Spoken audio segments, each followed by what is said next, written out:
মোদী আৰু মামা মেজিকৰ আগত কোনো তিষ্টিব নোৱাৰে। এবাৰ নিৰ্বাচনত বিজেপিৰ জয় নিশ্চিত। নিৰ্বাচনী প্ৰচাৰ চলাই জাগিৰোডত এই মন্তব্য কৰিলে নগাঁও লোকসভা সমষ্টিৰ প্ৰাৰ্থী সুৰেশ বৰাই। কিন্তু AIUDFৰ প্ৰাৰ্থী আমিনুল ইছলামক লৈ কিছু শংকিত হৈছে আওপকীয়াকৈ ক'লে বিজেপি প্ৰাৰ্থীগৰাকীয়ে।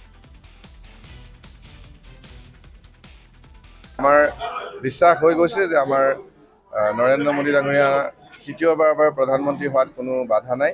তেখেত প্ৰধানমন্ত্ৰী হ'বই আৰু আমাৰ নগাঁৱৰ সিটটো আমাৰ বিজেপি জয় হ'ব।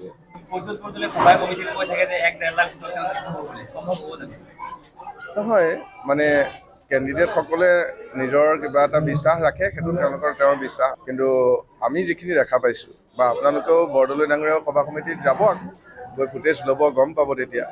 কাৰণ ফটোৱেতো মিছা কথা নকয়। আমাৰ সন্মুখত প্ৰত্যাহ্বান হিচাপে UDF আছে। UDFৰ কেণ্ডিডেটজন অকণমান ষ্ট্ৰং আছে, নোহোৱা নহয়। আৰু যিয়ে হওক মোদী আৰু মামাৰ আগত কোনেও তিষ্ঠিব নোৱাৰিব। পদুম ফুলৰ ওচৰত কোনো তিষ্ঠিব নোৱাৰিব। পদুম ফুলৰে জয় হ'ব।